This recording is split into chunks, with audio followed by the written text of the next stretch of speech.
We up in the Philippines, any questions all you do is ask. You can get it right from Sass in the Philippines. Sass in the Philippines, all you gotta do is use your passport, then you get a pass to the Philippines. Sass in the Philippines, all you gotta do is use your passport, then you get a pass to the Philippines.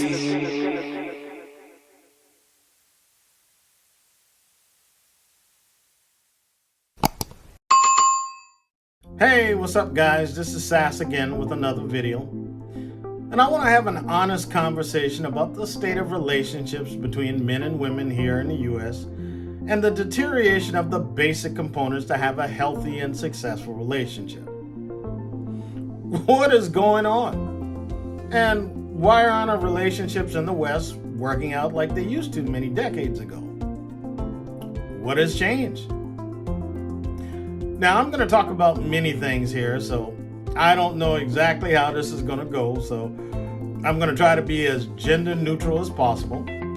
But I will share some statistics that are specific to the topic. Now, I'm going to talk about the behaviors and pose some questions for thought. Also, I know many of you will agree and some will disagree with what I'm saying, and that's good. This is a topic that should start a healthy dialogue where hopefully this could provide some healing in our families and in our relationships. Now, in order to appreciate this conversation, you will have to listen with an open mind, embrace honesty, and respect statistics, because numbers don't take sides or have an opinion. They speak facts. In the United States, we pride ourselves for being more modernized than most nations concerning relationships, while abandoning the more traditional gender roles, values, and customs like other countries. Is it me? Or have you guys noticed that men and women in the US are having the most difficult time getting along, and they are not agreeing on some of the most basic principles and concepts regarding relationships? Could our desire to become more modernized, mainstream, and liberal be the problem? The fight for equal rights and equal pay for the same work performed, regardless of gender, is broadly accepted by the majority in the United States, which I strongly support. Some would say that the evolution and empowerment of women's rights, embedded in the principle of feminism, has caused a unique dynamic in the West. There is a segment of the population that believes that there are no more distinctions between male and female, and we're all the same. No more mom and dad, no more sir or madam, and we have become just one gender. So what will we call ourselves? No more X and Y chromosomes? And we are virtually using every letter in the alphabet when it comes to being gender neutral, and with LGBTQ rights and people claiming to be pan, there are no distinctions or preferences in relationships. Hey, what you do, think, or believe, that's your business. However, could this be the catalyst where a lot of the confusion is coming from in the West? Where men are ceasing to be men and women no longer being traditional women in the traditional sense? No one is responsible for their roles. So who do we blame when things don't go well? Even our children don't know who has authority in the household and don't know which parent to go to with their problems. Because there's always a battle of control and who has the last word to say on the subject. In the home, there's no alignment, no order or protocols. Everybody's doing their own thing with no accountability. Evolution can be a great thing and is necessary to learn and grow as a society. But how do we measure when we've gone beyond the boundaries where it causes us to be ineffective? We must question, is this a healthy form of evolving, or is this causing harm to our existence?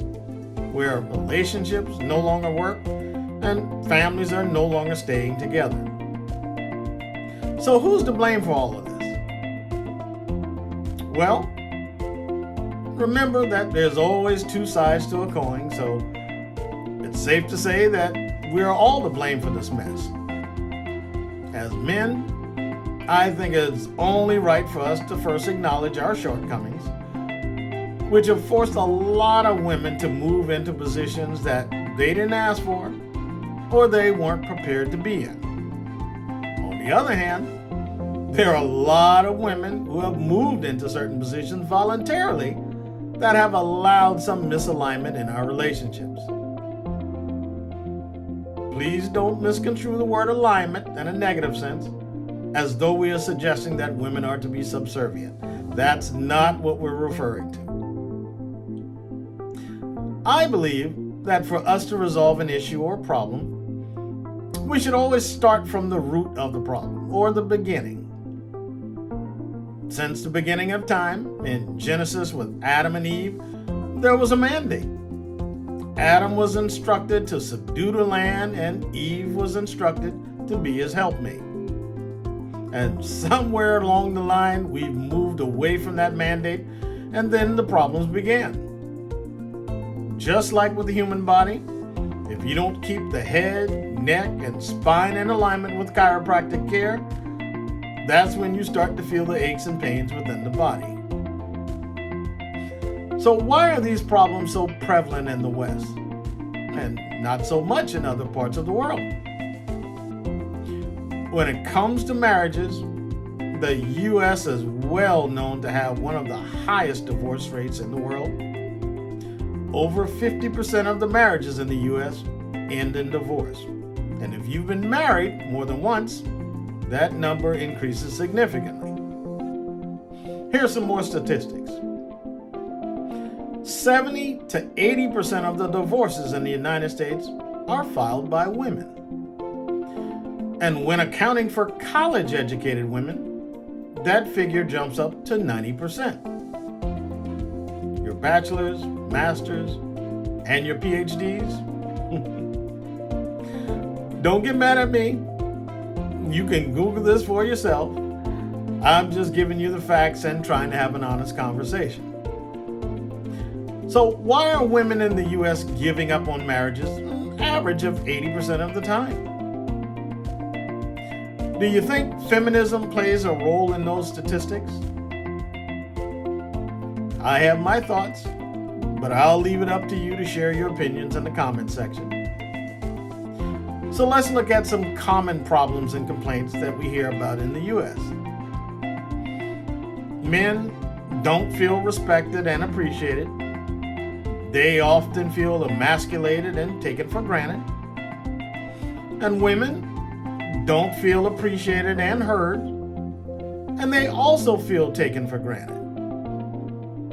It has become so bad that we are seeing a huge trend of Western men traveling abroad to find mates that would consider to be more fit, feminine, friendly, and cooperative. Women who possess and embrace more traditional values than they would find in the West. Now, I can attest that men in the West are reevaluating the benefits of marriage. It is virtually a lose-lose situation in the U.S., especially without a prenup agreement. And God forbid, if you have children and your relationship doesn't work, because of the child support system, it is so one-sided, geared towards benefiting the woman. Also, what is this crazy phase of modern women desiring traditional men? You are exercising your modern independence, liberal privileges, but you are desiring your man to be traditional in return. Okay. Well, this conversation could continue to go on for days. So, where do we go from here? Perhaps, like the prodigal son, when we veer off track and get lost, we need to go back home and make things right again. Get back into alignment where men need to subdue the land and women continue to be the best mate possible. So guys, tell me what you think in the comment section. Please like and definitely subscribe. And until next time. Just act sass in the Philippines.